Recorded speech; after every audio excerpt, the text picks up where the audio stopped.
Di sini kita akan membahas materi selanjutnya. Di dalam pertemuan sebelumnya kita sudah membahas materi mengenai biografi. Kali ini saya akan membahas materi mengenai autobiografi, ya.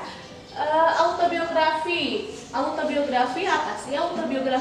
Autobiografi adalah riwayat hidup seseorang yang ditulis oleh dirinya sendiri. Nah, itu mungkin bedanya kemarin antara biografi dan autobiografi. Kalau misalnya biografi itu sendiri berarti riwayat hidup yang ditulis oleh orang lain, sedangkan autobiografi ditulisnya oleh dirinya sendiri. Kemudian di sini di dalam autobiografi juga sama memiliki ciri kebahasaan. Ciri kebahasaannya pun sama dengan ciri kebahasaan yang dimiliki oleh biografi. Yang pertama di sini ada yang disebut dengan pronomina. Pronomina di sini merupakan kata ganti orang, tapi bedanya ketika di biografi menggunakan pronomina kata ganti orang ketiga, sedangkan di dalam autobiografi ini menggunakan kata ganti orang pertama. Apa sih contohnya kata ganti orang pertama? Contohnya yaitu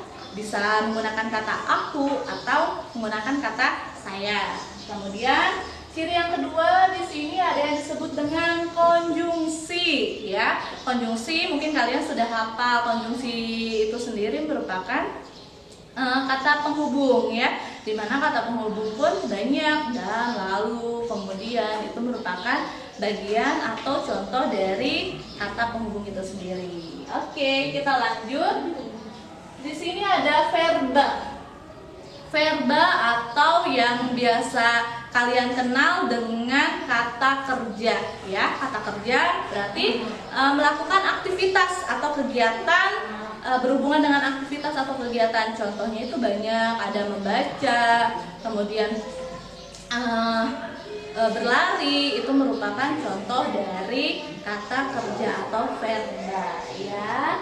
Selanjutnya di dalam ciri kebahasaan ada yang disebut dengan adjektiva atau adjektif. Adjektiva itu apa sih? Adjektiva di sini merupakan bagian dari kata sifat. Kata sifat atau sifat-sifat yang dimiliki oleh seseorang. Itu ada sifatnya ya otomatis baik, penyayang, sabar. Itu merupakan contoh dari kata sifat itu sendiri. Sebetulnya kata sifat itu banyak, ya, yang melekat pada diri seseorang. Kemudian apa lagi sih ciri kebahasaannya? Ciri kebahasaannya yang terakhir di sini ada yang disebut dengan penanda waktu, tempat, dan cara. Penanda waktu, tempat, dan cara di sini ya otomatis berhubungan dengan tempatnya itu bisa tempat tanggal lahirnya bisa disebutkan di mana, kemudian waktu bisa berhubungan dengan waktunya kapan sih, ya, seperti itu merupakan ciri kebahasaan dari autobiografi. Nah, selanjutnya setelah kita bahas ciri kebahasaan ini, kita masuk ke dalam struktur, ya. Strukturnya ini berhubungan dengan yang pertama ada yang disebut dengan latar belakang keluarga, ya. Latar belakang keluarga di sini bisa menyebutkan atau bisa dimulai dari identitas diri sendiri. Kemudian contoh, saya merupakan atau saya bernama Syaira Rantika, kemudian bisa menyebutkan tempat tanggal lahir atau bisa menyebutkan saya merupakan anak keberapa atau misalnya anak dari siapa, seperti itu. Itu merupakan contoh atau yang berhubungan dengan latar belakang keluarga. Kemudian struktur yang kedua berhubungan dengan latar belakang pendidikan. Nah, latar belakang pendidikan itu yang bagaimana sih? Latar belakang pendidikan di sini yang berhubungan dengan pendidikan yang kita alami atau yang kita jalankan dari awal hingga akhir. Misalkan kalian memulai atau mengenyam pendidikannya dimulai dari TKK atau misalnya SD, kemudian SMP, SMA, bahkan hingga perguruan tinggi. Itu yang berhubungan dengan latar belakang pendidikan. Kemudian struktur yang ketiga ini bisa berhubungan dengan latar belakang prestasi. Di mana latar belakang prestasi ini pastinya setiap orang atau seseorang memiliki prestasi atau kemampuan yang pernah ia capai, ya. Prestasi apa aja sih yang bisa dituliskan? Prestasinya misalkan bisa prestasi dalam bidang akademik, atau misalnya prestasi dalam bidang olahraga, atau prestasi yang membuat bangga diri sendiri. Kemudian struktur yang keempat ada berhubungan dengan latar belakang pekerjaan. Nih, apabila kalian menuliskan autobiografi atau riwayat hidup tentang diri sendiri, apabila kalian sudah bekerja, itu bisa dituliskan berupa pekerjaan. Diawali misal kalian pernah bekerja di mana, kemudian ganti lagi tempat kerjanya di mana, itu pun boleh. Atau misalkan kalian, Bu, saya kan belum bekerja, itu boleh juga dituliskan berupa pengalaman kalian. Pastinya kalau misalnya kalian jurusan SMK itu pernah mengalami yang namanya PKL, ya, itu boleh diceritakan di dalam latar belakang pekerjaan. Selanjutnya yang terakhir di sini ada latar belakang hasil karya, ya. Hasil karya di sini ya berarti karya apa sih yang pernah kalian hasilkan, ya. Karya-karyanya ya otomatis dalam bidang positif pastinya, ya.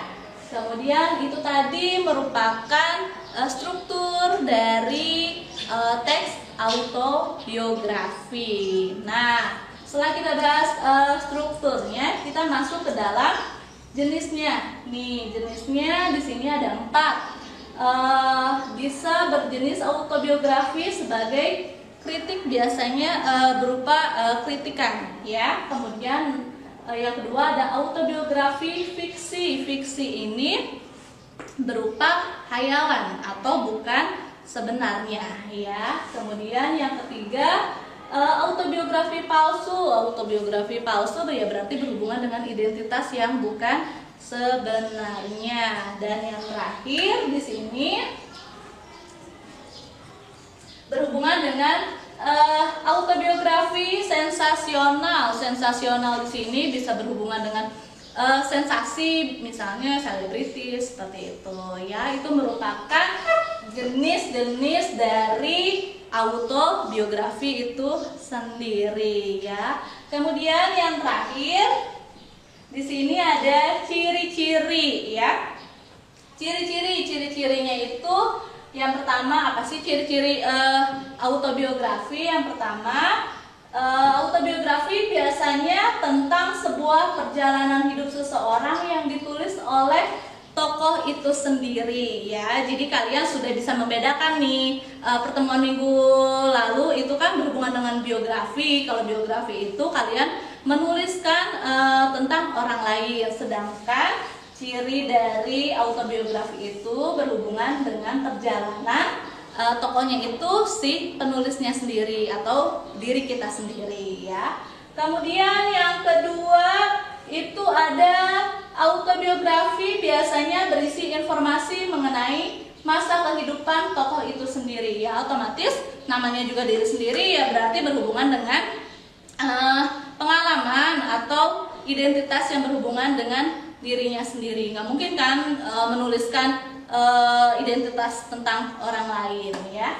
Kemudian yang terakhir di sini ada autobiografi umumnya hanya menampilkan informasi yang sifatnya positif saja, ya. Tadi yang sudah saya jelaskan yang berhubungan dengan sifat positif. Jadi ketika kalian meraih prestasi, ya pastinya prestasinya yang positif. Kemudian kalian mencantumkan hal-hal yang bersifat positif. Nah, itu tadi materi mengenai autobiografi ya. Jadi kalian sekarang sudah bisa membedakan. Kalian pun pertemuan minggu lalu sudah membuat contoh dari biografi. Sekarang kalian membuat contoh dari autobiografi ya. Jadi tugasnya itu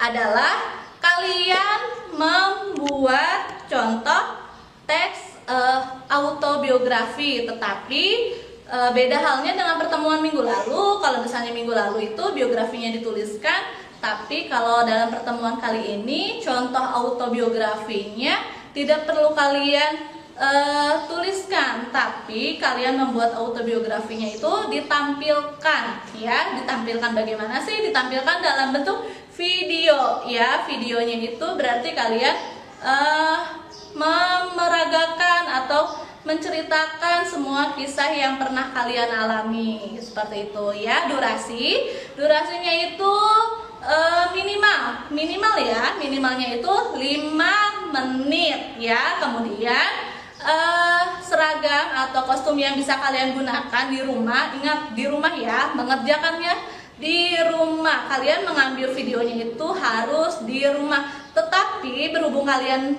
sedang berada di rumah, kalian tetap menggunakan seragam sekolah ya. Seragam sekolahnya boleh kalian gunakan, misalkan mau pakai jas, kemudian atau seragam putih abu, seragam batik ya. Yang penting kemana, tetap membuat tugas mengerjakan videonya itu di rumah ya. Untuk lebih jelasnya bisa kalian konfirmasi ke guru kalian masing-masing ya, guru bahasa Indonesia kalian masing-masing. Oke, cukup sekian dari saya. Assalamualaikum warahmatullahi wabarakatuh.